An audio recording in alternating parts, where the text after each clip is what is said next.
ప్రభువునందు ప్రియమైనటువంటి వాళ్ళారా, అపోస్తలుడైన పౌలు గారు రోమీయులకు రాసిన పత్రిక 12వ అధ్యాయం 2వ వచనం చదువుకుందాం. 12వ అధ్యాయం 2వ వచనం. మీరు ఈ లోక మర్యాదను అనుసరింపక ఉత్తమమును అనుకూలమును సంపూర్ణమునై ఉన్న దేవుని చిత్తమేదో పరీక్షించి తెలుసుకున్నట్లు మీ మనస్సు మారి నూతనమగుట వలన రూపాంతరము పొందుడి. చదవబడినటువంటి లేఖన భాగంలో ఒక మాట గురించి మనం మాట్లాడుకుందాం, లోతుగా దాన్ని ధ్యానం చేద్దాం.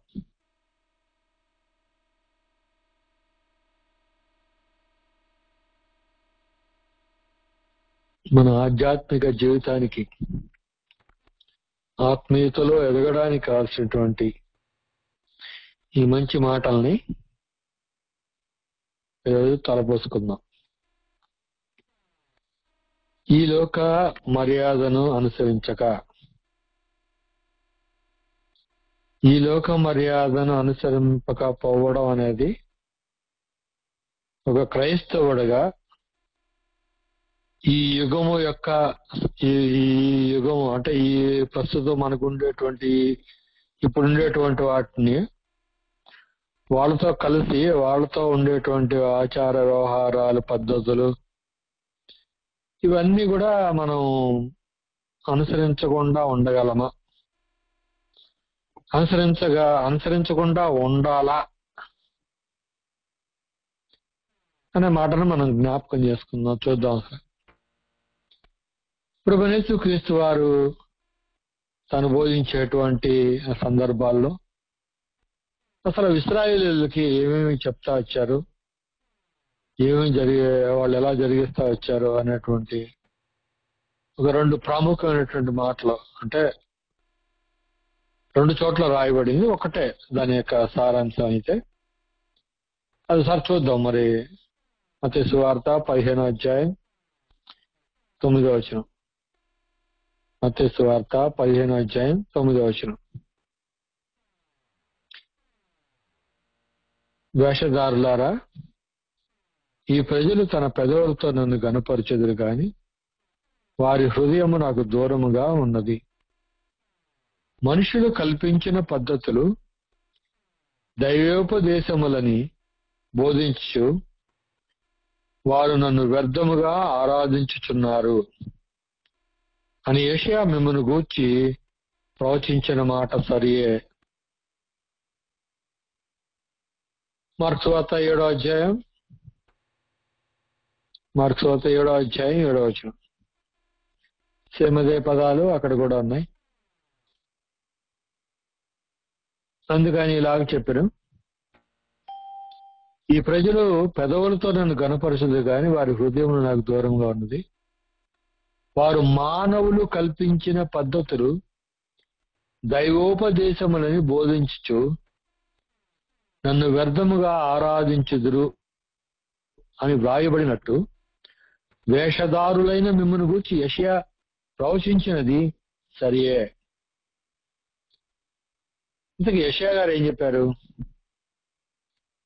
యెషయా 29:13. యెషయా గ్రంథం 29వ అధ్యాయం 13వ వచనం. మనం జాగ్రత్తగా పరిశీలన చేస్తే యెషయా గ్రంథం 29:13. ప్రభు ఇలాగూ సెలవిస్తున్నాడు, ఈ ప్రజలు నోటి మాటతో నా యొద్దకు వచ్చుచున్నారు, పెదవులతో నన్ను గనపరుచుచున్నారు గాని తమ హృదయమును నాకు దూరముగా చేసుకొని ఉన్నారు. వారు నా ఎడల చూపు భయభక్తులు మానవుల విధులను బట్టి వారు నేర్చుకొనినవి. మానవుల విధులను బట్టి వారు నేర్చుకున్నారు. అంటే ఎలా వాక్యాన్ని, దేవుని మాటని లోబడడం, విధేయత చూపించడం మానేసి మానవులు కల్పించినటువంటి వాటిని దైవోపదేశములుగా ఒక గొప్ప సేవకుడు చెప్పాడు, గొప్ప దైవజనుడు చెప్పాడు, ఒక పేరుని గనటువంటి ఒక బైబిల్ కళాశాల వాళ్ళు చెప్పారు, అమెరికా వాళ్ళు చెప్పారు, ఇంగ్లాండ్ వాళ్ళు చెప్పారు, మరో వాళ్ళు చెప్పారు, మరో డైరెక్టర్ చెప్పాడు. అమ్మో, గొప్ప సువార్థికుడు చెప్పాడు. ఇదే ఎవరు చెప్పినా ఆ పద్ధతులను మనం అనుసరించాల్సినటువంటి అవసరత ఎంతవరకు ఉంది? మన యుగంలో మన మన యొక్క ఇప్పుడు ఉన్నటువంటి కాలంలో మనుషుల పద్ధతులను, మనుషుల కట్టుబాట్లు, మనుషుల యొక్క ఆచారాలు, మనుషుల యొక్క సాంప్రదాయాలు, మనుషుల యొక్క కట్టుబాట్లు, ఆ లోక మర్యాదలు మనకు అవసరమా?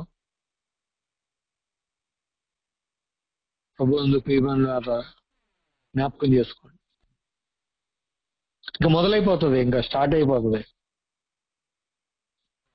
భయంకరమైనటువంటి ఇంకొద్ది రోజుల్లో స్టార్ట్ అయిపోయింది క్రిస్మస్. అంటే మనము మనుషుల యొక్క ఆచారాలని మనం దైవోపదేశాలుగా మనకు బోధిస్తా వచ్చారే. మానవ కట్టుబాట్లను బట్టి వచ్చింది ట్రినిటీ. యేసుక్రీస్తు వారు రెండవ దేవుడు. యేసుక్రీస్తు వారు తండ్రితో పాటు ఉనికిలో ఉన్నాడు, తండ్రితో సమానుడు అధికారంలో. ఆయన మనకు ప్రాణం పెట్టాడు కాబట్టి ఆయనే మనకు రక్షకుడు, ఆయనే మన దేవుడు. ఆయన మానవ అవతారం ఎత్తాడు, దేవుడేంటి మానవ అవతారం ఎత్తాడు, మానవ జన్మ వచ్చింది ఆయనకి. ఏ కదండి బోధించింది? ఇవే దైవోపదేశంగా మాట్లాడారుగా. ఇంతకాలం వాటినే మనం అనుసరిస్తా వచ్చాం కదా. గుడ్ ఫ్రైడే అని, ఈస్టర్ అని, మరొకటనో 7 వారాలని, 3 వారాలని, విశ్రాంతి దినాలకు సంబంధించినటువంటి ఆ కట్టుబాట్లు, శనివారమే ఆరాధించాలని, ఆదివారం ఆరాధించాలని, ప్రతి ఆదివారం బలలో పాలు పొందాలని, నెలకోసారి సరిపోయిద్దని, సంవత్సరానికి ఒకసారి చేయాలని, ఇవన్నీ కూడా మనిషి బైబిల్లో ఉన్నాయి. అవి వాటిని ఆచరించేటువంటి విధానం. బాప్తిజం ఎలా తీసుకోవాలి, అలా తీసుకోవాలి.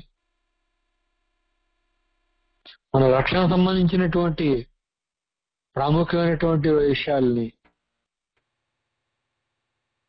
మనుషుల కల్పితమైనటువంటి పద్ధతులను బట్టి, మనుషులు ఏర్పాటు చేసుకున్నటువంటి తీర్మానాలను బట్టి వెళ్ళిపోతా ఉన్నాయే, నడుస్తా ఉన్నాయి.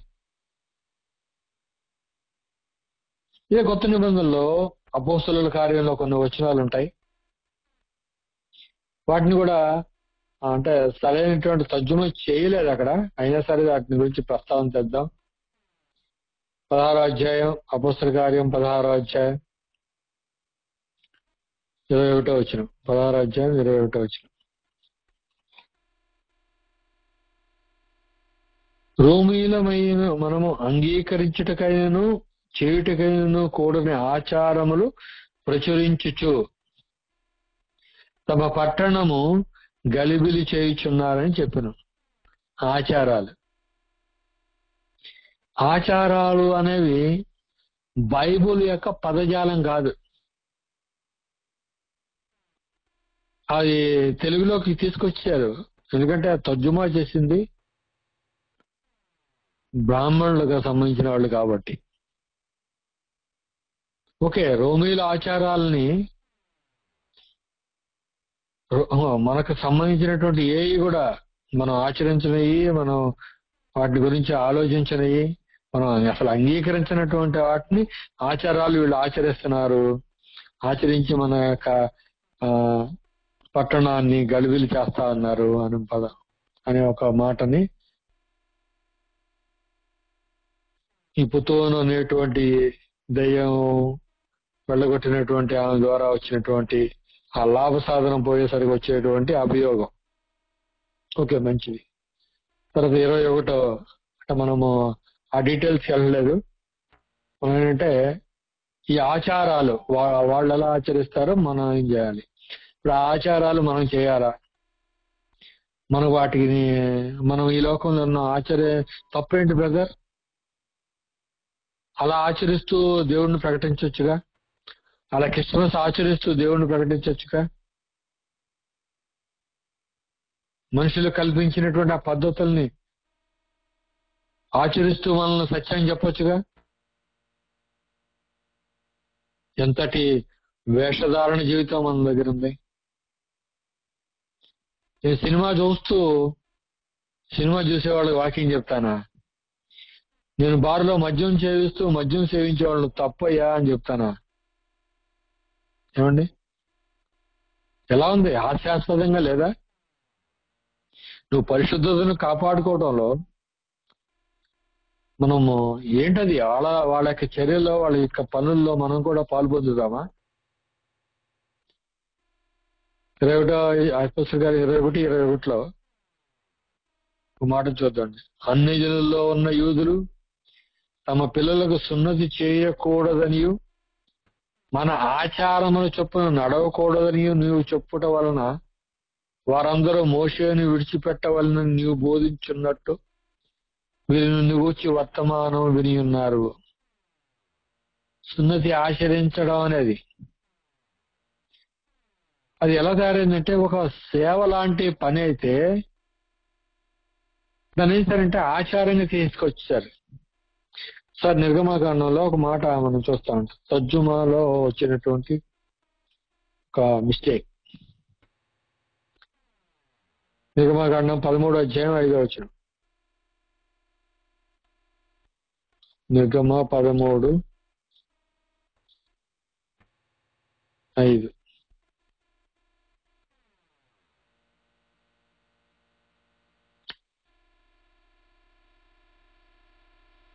యెహోవా నీకిచ్చేదని నీ పితరులతో ప్రమాణం చేసినట్టు కనానీయులను, హిత్తీయులను, అమోరీయులను, హివ్వీయులను, యెబూసీయులను నివాస స్థానమై ఉండు పాలు తేనె ప్రవహించి దేశమును నిన్ను రప్పించిన తరువాత నీవు ఈ ఆచారమును, అంటే ఈ సేవను అన్నారు. ఆచారం కాదు, ఈ సేవను ఈ నెలలోనే జరుపుకొనవలెను. ఏంటా ఈ నెలలో జరుపుకోవాల్సింది?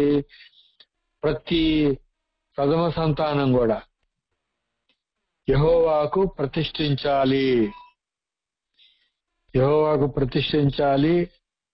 అది అబీబు నెలలో అది జరిగించాలి. పులియని రొట్టెల పండుగను వాళ్ళు ఆచరించాలి. పస్కా బలిని ఆచరించాలి.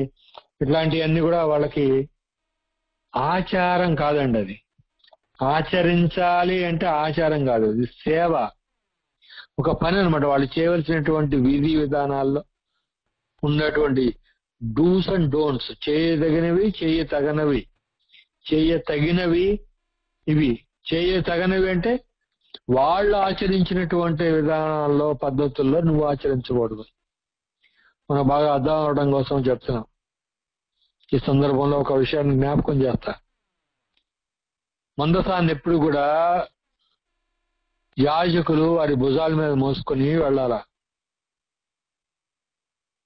దావీదు ఆ పని చేయడానికి బదులు ఫిలిష్తీయులు కొత్త బండి కట్టి బాగా డెకరేట్ చేసి వాళ్ళు తీసుకెళ్లి వెనక్కి పంపించారు కదా. అదే కొత్త బండి మీద ఎక్కించి పరిశుద్ధపరిచి దాన్ని తీసుకెళ్లాలని ప్రయత్నం చేశాడు. దేవుడు చెప్పినటువంటి సేవ చేయవలసినటువంటి విధి విధానాల్లో లోపం ఏర్పడింది. సేవ చేసే, యాజకత్వం చేసేటువంటి ఆయనకి ఎవరు మోస్తారనుకున్నాడో పాపం ఏమో. ఏమో తెలియదు, అంటే మనం కూడా ఆ మాట మాట్లాడకూడదు. ఆయన కొత్త బండి మీద తీసుకెళ్ళడం బాగుందని అనుకున్నాడు, రాజుగారికి చెప్పలేదు. వెంటనే మరణం సంభవించింది. పనిష్మెంట్ ఎప్పుడో వచ్చింది. వెంటనే అప్పుడు ఎక్కడ మిస్టేక్ జరిగింది, ఎక్కడ పొరపాటు జరిగిందని గుర్తించి యాజకులు 7 అడుగులు వేయగానే ఒక బలి అర్పిస్తూ సంతోషంతో యెరూషలేము మందిరానికి తీసుకెళ్లినటువంటి సందర్భం మనకు జ్ఞాపకం. అంటే ఏంటంటే, ఒక అన్యులు ఫిలిష్తీయుల యొక్క ఆచారాన్ని దేవుని యొక్క మందసాన్ని తీసుకెళ్లే దగ్గర అడాప్ట్ చేస్తే అది ఎంత ఒక నిండు ప్రాణం పోయింది కదా. ఈరోజు మనకు అలా జరగట్లేదని మనకు ధైర్యం. ఇప్పుడు అన్యుల్లాగా మనం ఉండాలి, అన్యుల్లో మనం ప్రత్యేకించబడిన వాళ్ళుగా మనం ఉండకూడదా? ప్రత్యేకించబడిన వాళ్ళుగా మనం ఉండాలి కదా.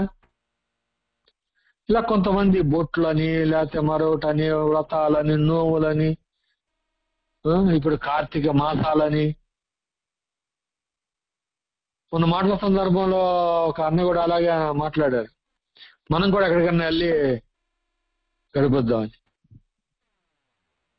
వాళ్ళు ఆచరించారండి, వాళ్ళ ఆచారాలు మనకెందుకు అసలు? మనం చేయవలసిన పని చాలా ఉంది, దాని మీద దృష్టి పెడదామండి. అలాగే మోషే ఆచారం అంటా మాట్లాడారు ఆ అపోస్తలుల కార్యంలో కూడా. అపోస్తలుల కార్యం 15వ అధ్యాయంలో మోషే ఆచారం అని 6వ అధ్యాయంలో అన్నటువంటి ఆ మాటను కూడా చూద్దాం. అంటే మోషే చెప్పినటువంటి, మోషే అనుసరించి చూపించినటువంటి వాటిని ఆచారాలుగా మన వాళ్ళు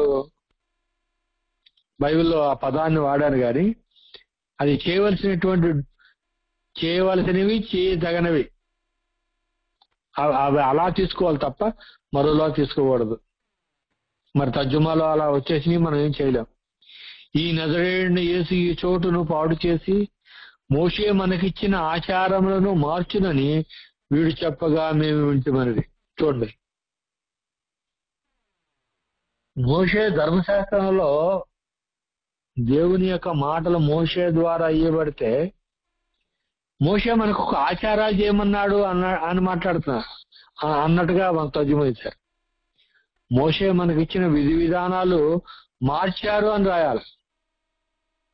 సర్వీసెస్ అయ్యి అన్ని సర్వీస్, ఏ సేవ చేయాలి, సేవ చేసేటువంటి ఆ యొక్క నియమ నిబంధనలు, అంతేగాని రిచువల్స్ కాదండి, కస్టమ్స్ కాదు.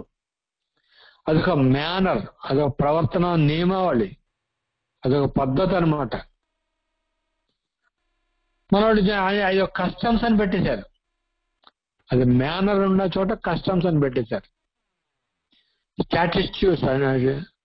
స్టాటస్ అంటే అదేంటంటే ఒక శాసనాలు, అవన్నీ ఒక రకమైనటువంటి శాసనాలు.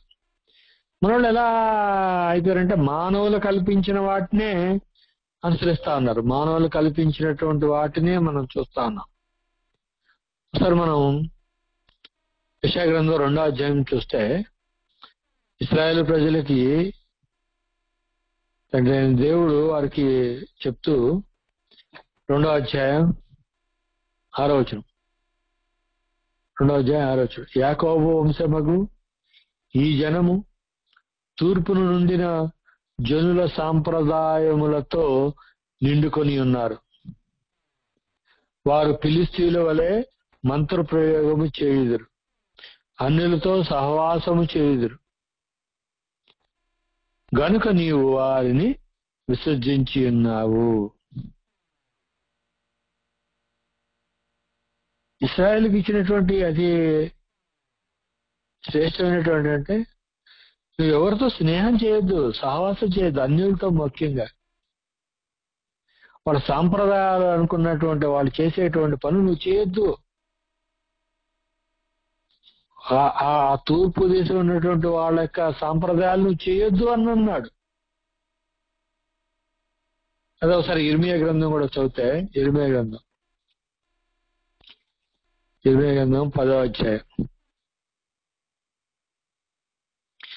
అక్షరార్థమైనటువంటి పాత వడంబడికలో ఉన్నటువంటి ఈ సంగతులే ఇలా ఉంటే, ఆధ్యాత్మికమైనటువంటి ఆత్మ సంబంధమైనటువంటి పరిశ్రేష్టమైనటువంటి పరిచర్య జరిగించి నడవలసినటువంటి మనం మరింత ఉన్నతంగా ఆలోచించి ఉన్నతంగా నడవాలండి. చూద్దాం. ఇర్మీయా గ్రంథం 10వ అధ్యాయం 2-3 వచ్చిన యెహోవా సెలవిచ్చినదేమనగా, అన్యుల ఆచారముల నభ్యసింపకుడి, అన్యజనుల ఆచారములను నభ్యసింపకుడి. ఆకాశమందు అగపడు సూచనలను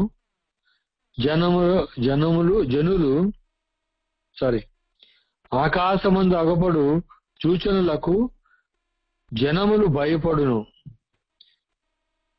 ఇదిగోండి, ఈ రాశి వచ్చింది, ఈ రాశి వచ్చింది, ఈ గ్రహం వచ్చింది, ఇది వచ్చింది, అమావాస్య, పౌర్ణమి, గ్రహణం, ఈ ఎన్ని తిథులు, ఇవన్నీ కూడా ఏంటి? ఆకాశం కలిగే సూచనలేనా? వాటికి భయపడతారు. ఈ గడియలో వెళ్ళాలి, ఈ గడియలో వెళ్ళకూడదు. రాశి ఫలాలు చూసుకుని, ముహూర్తాలు చూసుకుని, వివాహాలు చేసుకుని, ముహూర్తాలు చూసుకుని ఇల్లు కట్టుకునేటువంటి క్రైస్తవ బోధకులారా, వాళ్ళ దగ్గర ఉన్నటువంటి క్రైస్తవ జనాంగమా, ఆ మనుషులు కల్పించినటువంటి వాటిని దృష్టిలో పెట్టుకుని నడిచేటువంటి అమాయకం, లేదంటే అజ్ఞానపు ఆలోచనతో ఉన్నటువంటి నిండుకున్నటువంటి వాళ్ళారా, ఇలా అంటే చాలా కోపం వచ్చిద్దామా? అంటే వాళ్ళు భయపడుదురు, అయితే మీరు వాటికి భయపడకుడి. జనువులు వాటికి భయపడతా, మీరు భయపడకుండా అన్నారు. చూడండి తర్వాత వచ్చిన, జనముల ఆచారములు వ్యర్థములు, అడవులోనొకడు చెట్టు నరుకున్నట్లు అది నరకబడును, అది పనివాడు గొడ్డలతో చేసిన పని, వెండి బంగారం చేత. తర్వాత చూడండి, యెహోవాయే నిజమైన దేవుడు, ఆయనే జీవం గల దేవుడు, సదాకాలం ఆయనే రాజు, ఆయన ఉగ్రతకు భూమి కంపించును, జనములు ఆయన కోపము సహింపలేవు. 10 అంటే ఇక్కడ మాట్లాడిన మన యొక్క ఇంటెన్షన్ ఏంటంటే, ఈ రాశి ఫలాలు చూసేటువంటి ఆచారాలు ఏంటంటే, కార్తీక సోమవారం, శ్రావణ శుక్రవారాలు, పిల్లి కనిపిస్తే వెళ్ళకూడదు, తుమ్మితే వెళ్ళకూడదు, బల్లి మీద పడితే ఉంది, ఇట్లాంటివన్నీ ఉన్నాయి కదా. పలానా టయానికి వెళ్ళాలి, పలానా ముహూర్తం, ఇవన్నీ ఎవరి చెప్తే మనం చేస్తున్నాం? దేవుడు చెప్పినటువంటి అవి వదిలేసి ఈ మానవులు కల్పించిన పద్ధతులు, దైవోపదేశాలని మనం ఎందుకు ఆచరిస్తున్నాం? చాలా ప్రమాదంలో ఉన్నామండి. ఈ లోక మర్యాదను అనుసరింపక అంటే, లోక మర్యాద మనకు అవసరమా? ఏమంటారంటే, వాళ్ళు చీర కట్టుకుని మీరు చీర కట్టుకోవడం మానేస్తారా అంట. మన వరకు మనం వెళ్ళగలటువంటి విలువైనటువంటి వాటికి, ఎక్స్పెన్సివ్ వాటి ఎక్కడ తగుమాత్రపు అలంకరణ చేసుకోవాలి కదా. మనకు ప్రత్యేకమైనటువంటి అలంకరణ అవసరం లేదు. అలానే మరీ ఎక్స్ట్రీమ్గా వెళ్ళిపోవాల్సిన అవసరం లేదు. తగు మాత్రం మనం చూడగానే ఎవరైనా బయట వాళ్ళు చూడగానే అంటే, ఇతను దైవికమైన వ్యక్తి, ఈమె దైవికమైనటువంటి స్త్రీ అని అనుకోవాలే గాని, వాళ్ళు చేసే ఆచారాలు, వాటి చేసేటువంటి వాటిని మన ఎలా అవన్నీ ఆచరిస్తూ నేను ఒక ప్రత్యేకించబడిన వాడిని అని ఎలా చెప్పుకుంటా, ఎలా ప్రూవ్ చేసుకుంటావు నాకు అర్థం కాల. చూద్దాం. కొలసీ పత్రికలో అపోస్తలుడైన పౌలు గారు ఒక ప్రస్తావన ఇచ్చారు. అదొకసారి చూద్దామండి. కొలస్సీ పత్రిక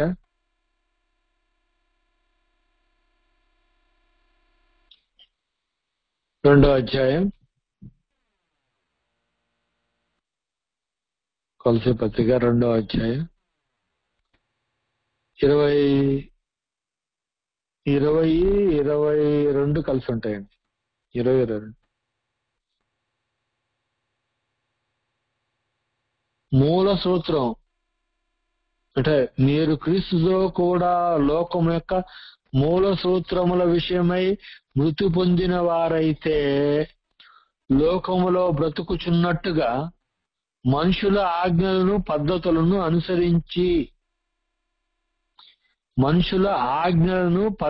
అనుసరించి చేత పట్టుకొనవద్దు, రుచి చూడవద్దు, ముట్టవద్దు అను విధులకు మీరు లోబడనేలా. ఇవన్నీ వాడుకొనుట చేత నశించిపోవును. ఇక్కడ మనం మాట్లాడినటువంటి పదం మనుషుల ఆజ్ఞలను పద్ధతులను అనుసరించి. ఈ మనుషుల యొక్క ఆచారాలు పద్ధతులు మనం వదిలేయని ఆయన ధర్మశాస్త్రంలో చెప్పలేదా? ఆయన చెప్పినటువంటి మాటలు మనం ఇశ్రాయేలీయులు చెప్పారండి, మనకు కాదనుకున్నామా? అది ఫౌండేషన్ కదా మనకి. దానికంటే మెరుగైన రీతిగా ఉండాలి.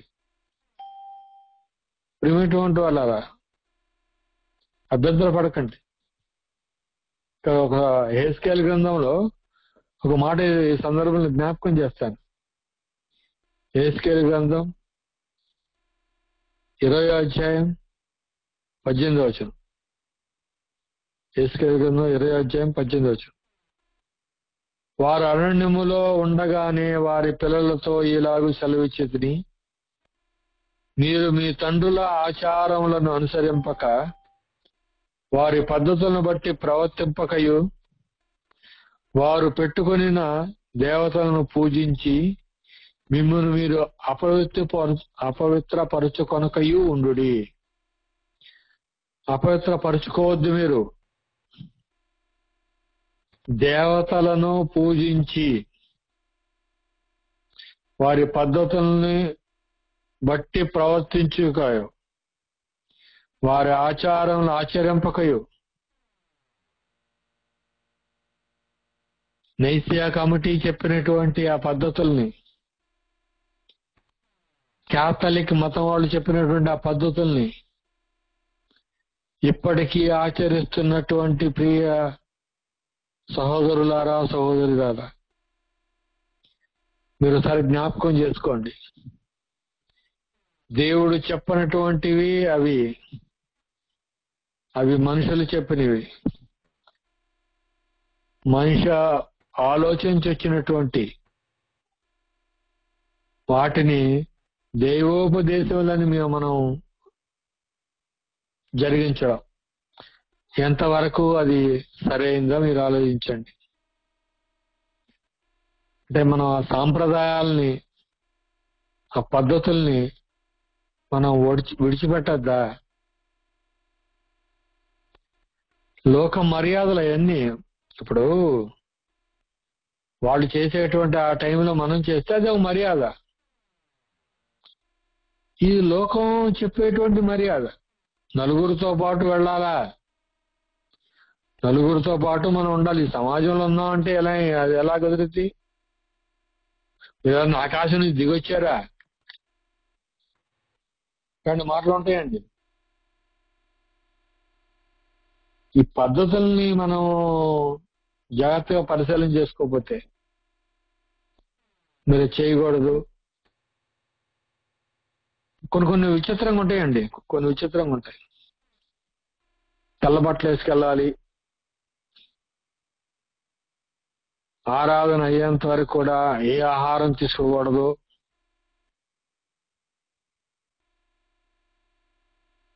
చాలా నేను వింటా ఉంటాను. అంటే మనం ఒక వ్యక్తిని బట్టి, కొంతమంది అయితే ఈ 50 సమాజం వాళ్ళు అయితే ఈ రోజు వండుకొని రేపు తింటారు అవి.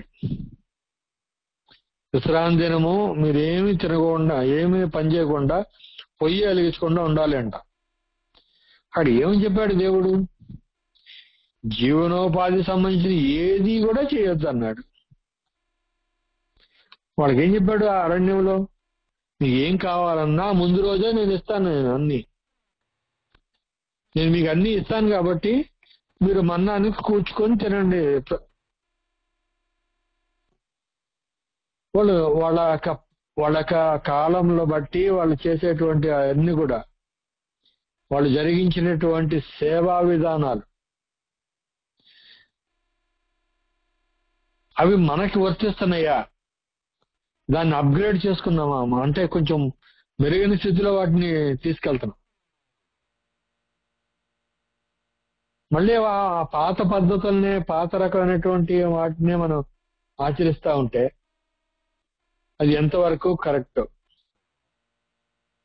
అది దేవుని యొక్క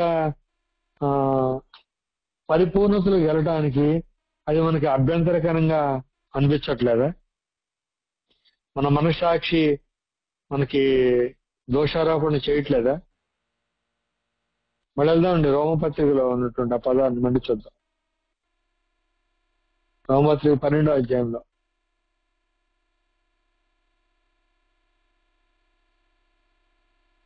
ఉత్తమమును అనుకూలమును సంపూర్ణమైన దేవుని చిత్తమేదో పరీక్షించి తెలుసుకున్నట్లు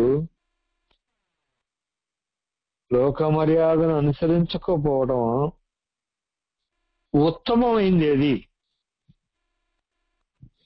మనకు అనుకూలం కాదు, దేవునికి అనుకూలమైంది. అది సంపూర్ణమైంది. అది ఆయన చిత్తం అంత ఖచ్చితంగా మనం తెలుసుకోవాలి. సంపూర్ణంగా సగం సగం ఒక వచనాన్ని ఆధారం చేసుకుని ఉంటే కాదు.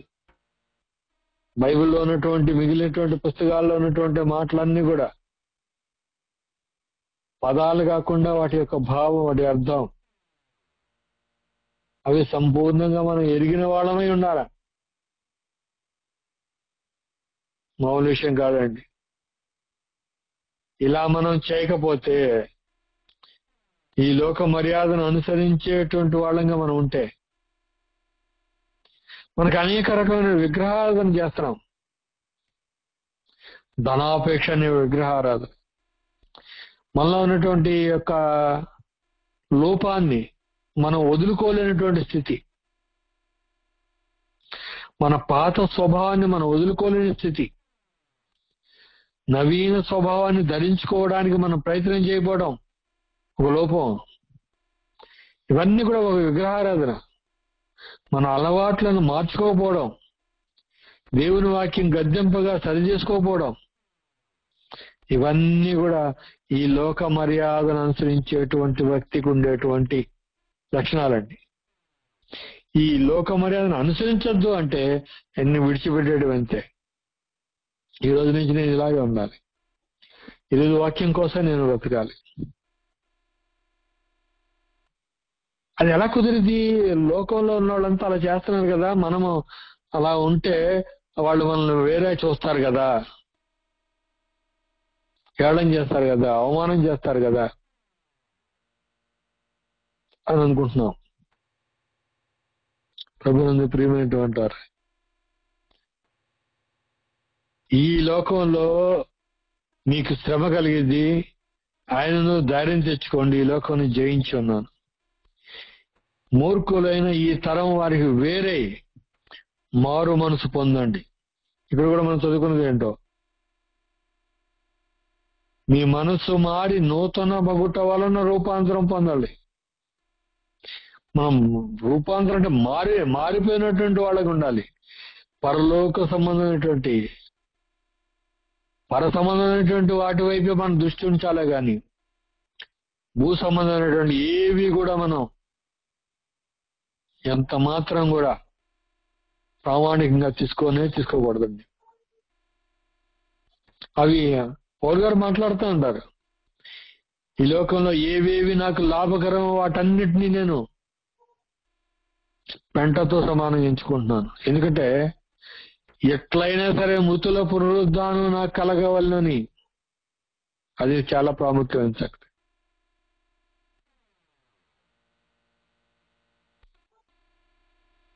మా సంఘంలో ఒక ప్రారంభంలో ఒకళ్ళు చెప్పా, మందిరానికి వచ్చేటప్పుడు బొట్టు లేకుండా వస్తారు, వాళ్ళు ఫంక్షన్కి వెళ్ళేటప్పుడు లేదా మరో చోట బొట్టు పెట్టుకుని వెళ్తున్నారు. అయితే కంప్లీట్ గా బొట్టు పెట్టుకునే కనిపించు, లేదంటే బొట్టు లేకుండా కనిపించు. మందిరానికి వెళ్ళినప్పుడు చూసే దేవుడు, నువ్వు ఫంక్షన్కి వెళ్ళినప్పుడు కళ్ళు మూసుకుని ఉంటాడా దేవుడు? ఆయన కనుదృష్టి లోకం అంతా సంచారం చేయలేదా? ఎవరు చెప్పారండి? నీ హృదయం ముఖ్యం కదా. నువ్వు ఎందుకు భయపడుతున్నావు? పొట్టు తీయేస్తే మతం పుచ్చుకున్నావు అంటారని, మతంలో కలిసిపోయా అంటారని, వాళ్ళేదో అనుకున్నారని. ఒకవేళ ఆ ప్రశ్న అడిగిన వాళ్ళకి నువ్వు జవాబు చెప్పలేని స్థితిలో భయంతో పెరిగితనంతో ఎందుకు ఉండాలా? సత్యవాక్యాన్ని గట్టిగా చేతపట్టుకుని ముందుకెళ్ళడానికి లోక ఆచారాలన్నీ కూడా ఎందుకు? తాళి అని, అయ్యని, మంగళసూత్రాలని, తలంబ్రాలని, అవన్నీ అంత అవసరమా? మనం ప్రత్యేకించబడిన వాళ్ళము. ఒక స్త్రీ, ఒక పురుషుడు దేవుని సన్నిధిలో, సంఘం ఎదుట, విశ్వాసులు ఎదుట, అవిశ్వాసులు ఎదుట, కోటాను కోట్ల దూత సమూహం ఎదుట, దురాత్మ సమూహం ఎదుట మారు మనసు పొందాలని యేసుక్రీస్తు నామములో బాప్తిజం తీసుకుని బహిరంగ సాక్ష్యం ఇచ్చిన తర్వాత పెళ్లి రోజు ఇదే వాళ్ళ ఎదుట, సంఘం ఎదుట, బంధువుల ఎదుట, దేవదూతల సముఖంలో, దేవుని సన్నిధిలో, అపవాది దూతల యొక్క సమక్షంలో మేమిద్దరము ఈ రోజు నుంచి ఒకటిగా ఉంటాము, జీవితాంతం క్రీస్తు యొక్క అవయవాలుగా మేము మలుగుతాము, క్రీస్తు దేహంలో మేము కూడా ఒక భాగాలు అవుతాము, మా తుది శ్వాస విడిచేంత వరకు కూడా మేము విడవను ఎడబాయము అని ఒక ప్రమాణం చేస్తే సరిపోయింది కదా. ఇంకా మిగిలినది కూడా అవసరమా? మాట తప్పి దేవుని యొక్క ఆజ్ఞలలో వదిలేస్తే వదిలేయచ్చు, కానీ మనుషుల దగ్గర మాత్రం మనం మెప్పు పొందాలి, మనుషుల దగ్గర మాత్రం మనం చక్కగా ఉండాలి అనుకోవడం ఎంతవరకు కరెక్ట్? ఎందుకని మనం ఆ లోక మర్యాదలను మనం ఎందుకని ఇంకా లెక్కలోకి తీసుకుంటా ఉన్నాం? ఒక భారతదేశానికి సంబంధించిందేనా? దేవుని యొక్క ఈ మాటలు ప్రపంచానంతకి తెలిసినవి కాదా? ఎవరికైనా సరే, ఏదైనా సరే దేవుని ఉద్దేశాలని నెరవేర్చడం కోసం, దేవుని సంకల్పాన్ని మనం ఇతరులకి చెప్పడం కోసం. ఏంటండి మీరు బొట్టు పెట్టుకోలేదని చెప్పలేరా?